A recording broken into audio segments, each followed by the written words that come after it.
This is part 2 of our discussion on the Romans. So in part 2, we're going to talk about the establishment of the Roman Empire, and two people that are most associated with it are Julius Caesar and Augustus. So you have this civil war going on in the Roman Republic, and one of the guys, Marius, has a nephew, and his nephew happens to be Julius Caesar. Now, when Lucius Solia takes over Rome, he somehow escapes his terror. He's not killed or anything like that. I'm sure he was harassed, but he wasn't killed. And he's relatively young, so that helps. And he's kind of goes on a trip, and so he kind of barely escapes this wrath. Although I'm sure Sulia could have gotten a hold of him if he wanted to. But Julius Caesar is kind of an interesting guy in history. He rises through the ranks of the army, and is well established and well connected, and brilliant military strategist and general. And he definitely knows how to work a crowd. He definitely knows how to get into the psychology of people fairly well. And he makes public spectacles that really get the crowd to like him a lot, and he's very victorious in Gaul. And he decides to, once he gains kind of enough control within the army, he decides to go back to Rome. And he essentially attacks Rome in 49 BCE. And within 3 years, he's named dictator for life. And so he kind of triumphantly goes into Rome, and anybody, that's opposed to him, kind of course, gets killed off and everything like that. But for the most part, people welcome him to Rome. And Julius Caesar has some policies that are well liked by the people, but not necessarily well liked by the aristocrats. So he centralizes the military and governance under personal control, i.e. him. Redistribution of land to war veterans and other allies, and that's what most of these people like, is that they're taking the land from the rich and giving it to the poor and to the veterans that have served him, because that's what he's promised. But he also starts major public building projects to help out the urban poor and underemployed. And of course, one of the reasons why he does this is that when you have unemployed people just sitting around doing nothing, they tend to cause problems. So by building things, it looks like things are going on, keep the poor happy, and of course you've got men working, and so they're not causing problems. And then he starts to extend citizenship to the provinces, making people that are in these provinces citizens of Rome. And that's extremely important, because if you're a citizen of Rome, traditionally you didn't pay taxes. And of course, this is all on the backs of the aristocrats who he is getting all this money from. And so obviously the aristocrats feel threatened, and in 44 BCE, they assassinate him on the Ides of March.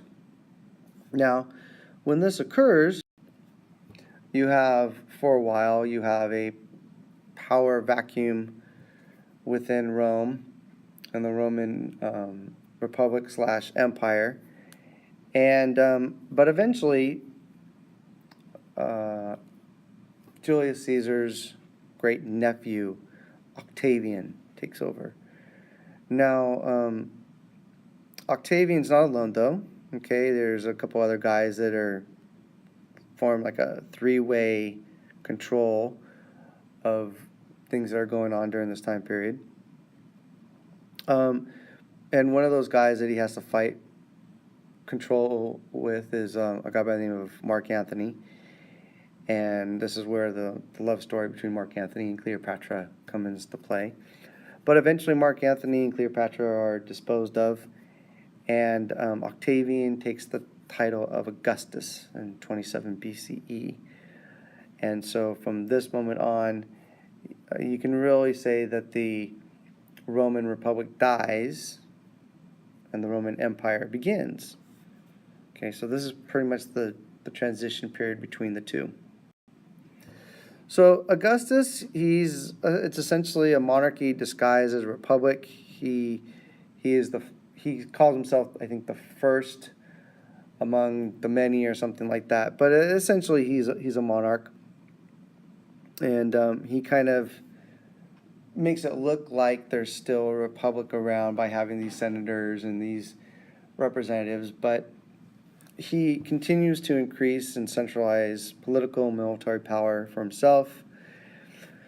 But what he does do that's more important than anything else is that he stabilizes the empire. And he stabilizes the empire, and he is the one that essentially sees it grow to, something that we know of today. So when most people think of the Romans, we usually think of the Roman Empire side, not necessarily the Roman Republic side. And he dies in 14 CE. So he reigns for quite a long time. All right, some other things that we should know that happened during this time period is Rome occupation continues to grow. So Gaul, Germany, Britain, Spain. Gaul would be present-day France for the most part. Coordination of crop production, transportation of natural resources. So you've got an inner working of trade routes going all throughout the Mediterranean Sea and on land. And, they're getting supplies and goods and services to where they need them. Developing an infrastructure. So roads are being built that are going to stand the test of time, and in some cases they're still used today, ironically enough. And cities start to emerge. So people start congregating to cities during this time period because that's where the food and the entertainment and the employment is. So here's a good map of what the Roman Empire looks like in 117 CE. This is pretty much at its height. As you can see, it goes all the way from Great Britain to parts of Egypt and parts of northern Africa and the Middle East. And then, of course, you see where all these Roman roads existed, getting all the goods and services back and forth. And, of course, but the main highway is the water. Okay, notice that the Roman Empire is completely surrounded, and the Mediterranean Sea is right there, right in the middle of it all. So when we think of trade, we really need to think about how the Mediterranean Sea affected all of it. And you have, for the most part, something called Pax Romana, or the Roman peace. It lasts roughly 220 odd years or so. And this is the time period where the Roman Empire is at its highest. It's at its greatest. This is where you have more trade going on, communication, roads, everything is as the best and the brightest of the Roman Empire as possible is going on during this time period. So,